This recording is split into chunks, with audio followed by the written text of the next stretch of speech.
So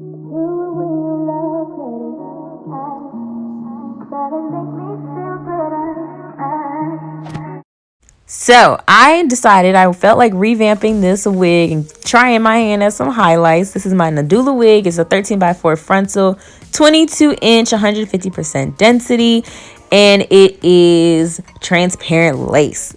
So I decided, let me go ahead and try something new on this wig. So I'm starting off by parting out my first section, and how I'm doing that is just following the spacing between the tracks to part out my sections. So what I learned is, and this is from watching so many videos, is basically when you do this, you want to go over under, so you basically have opposite strands of hair that are getting highlighted, because I'm doing like highlight streaks all throughout the hair.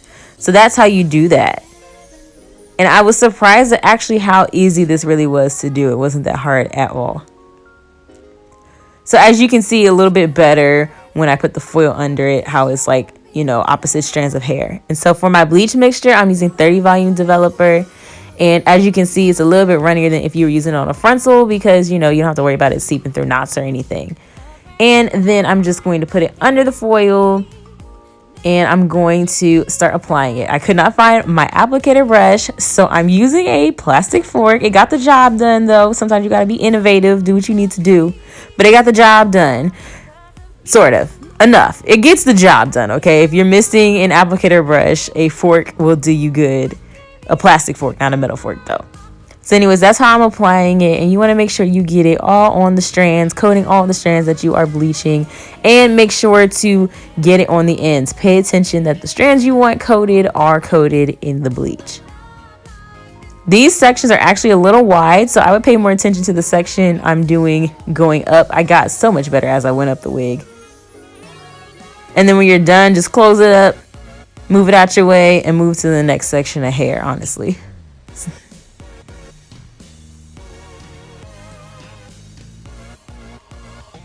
So I actually wised up and got a pair of gloves, so that way I could apply this with my hands. It actually went so much faster applying this with my hands instead of applying it with the plastic fork. It was getting the job done, it just wasn't moving quick enough. And with me being a newbie at this highlight game, I was like, I can't be moving too slow or I'm gonna over process something. So I decided to pull out the gloves so I could just apply it with my hands. Now I rinse my gloves when I do this, and I'm still doing the same over under technique. Nothing changed about that.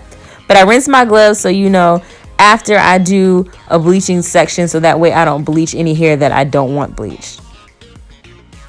So as you can see, I got better at adding the highlights because I have a lot more strands that are smaller in these sections than I had on that first section, which was like 3 sections of hair that were really chunky.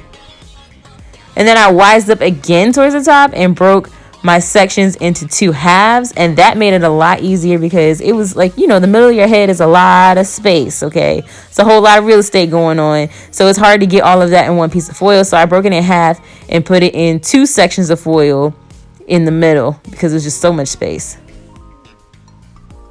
And it was so much faster applying it with my hand. I was so like shocked at how much faster I went applying it with my hand. I can't even remember if I said that already, but just so you really know, it was so fast applying this with my hands.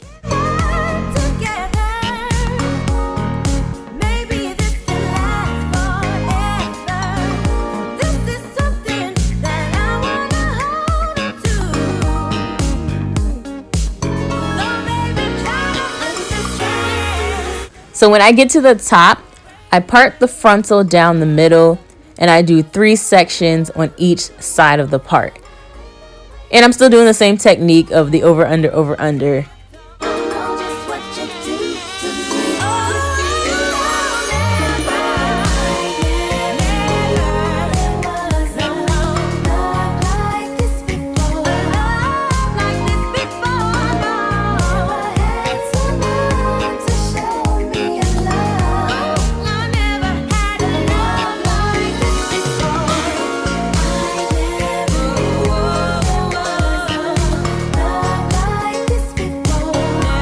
And when I'm doing this top portion, when I do one side, I do the same side on the opposite side of the frontal. So all of the hair is getting evenly bleached at the top around the same amount of processing time, because, you know, at the top you can really see what's going on. So I want everything to look as good as possible.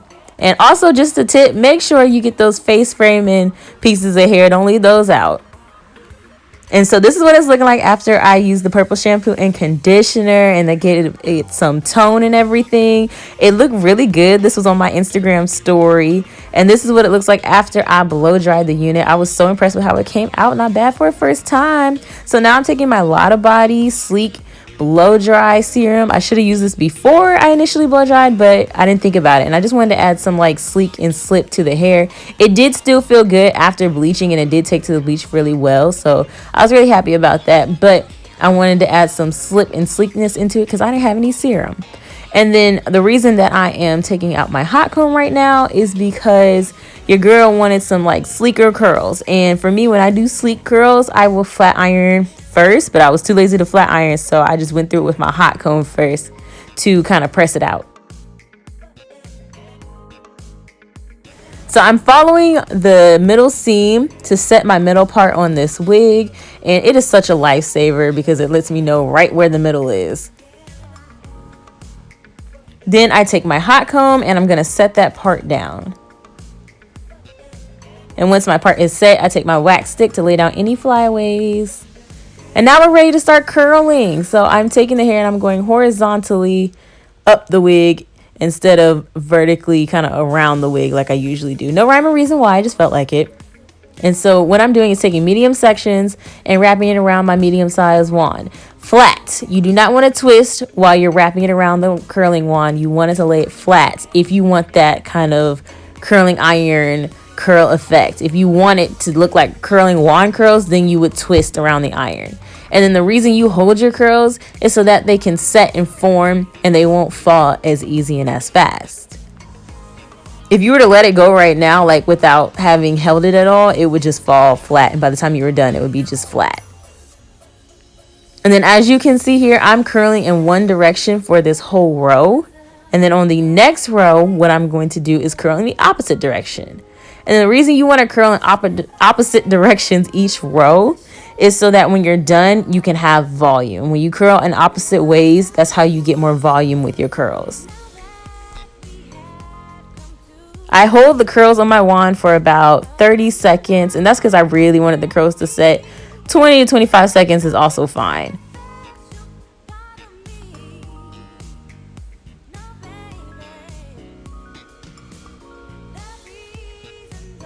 And that's what the back's looking like when I'm done. I actually wish I had tightly curled the top of those top curls a little more, but it's neither here nor there. Little hairspray to hold the curls. And then I'm going to work on the frontal portions, the back frontal portions of this frontal.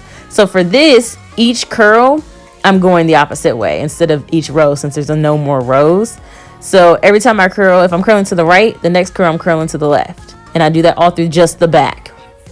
And then I flatten the part back down if necessary with the wand. So for putting this on my head, I'm not there yet. Don't judge this part. What I'm doing is something I saw Sophiology do, and that was how she put the wig on her head to do her face framing curls. So I was like, oh, that's a good idea, so I can like make sure that they're framing me correctly. So I'm curling away from the face, and we're gonna curl away from the face for the entire like front section. Face framing curls go away from the face. And then when it comes to these top prime time curls, you want to push it forward while you're letting it sit on the wand like you see me do, and that kind of gives it that little wave you see at the top. That's how you get that when you push it forward. Same thing for the other side. Those are your top two prime time curls, so really pay attention when it comes to those.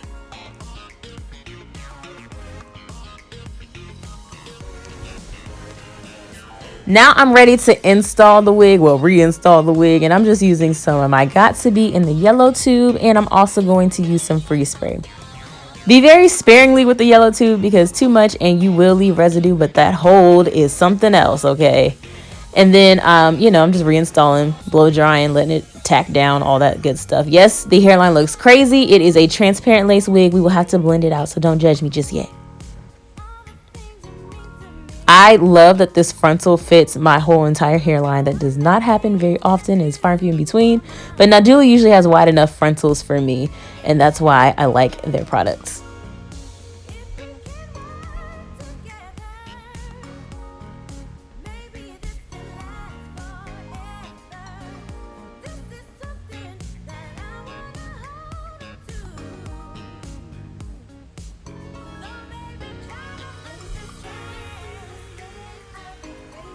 So while I have my scarf on, that's where I'm going to go ahead and comb out the curls with my finger comb and my wide tooth comb. And then I'm going to add some hairspray to the roots, kind of lift that up a little bit because it was feeling a little flat to me at the top, just the top area.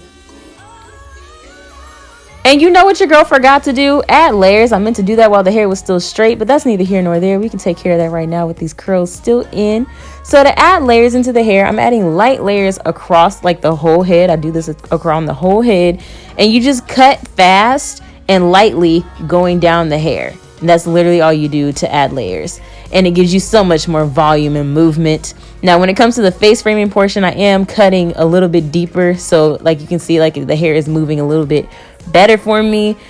And then after that, we're going to work on this lace. So lace is looking crazy, as we know. So I'm going to get all this residue off of my hairline, any extra residue. And then if any pieces of hair come up like the lace, then I can just blow dry it back down. But I want to make sure the lace is like as clean as possible, because that gives you the best kind of install, the best kind of blend when your lace is clean. So I'm taking my LA Girl Pro Concealer in Fawn, and that's what I'm using to tint the lace. I put it on the back of my hand so that way it's less product right directly on the lace, because I feel like too much product straight to the lace, and that really makes it visible. And then I just add a little bit of baby hair as a finishing touch. And that is how we upgrade our wigs. Highlights, okay? Layers, all the whole nine. Thank you guys so much for watching. Don't forget to like, comment, and subscribe. And I will see you guys in my next video. If you're watching this in the black, you're a real one. Bye.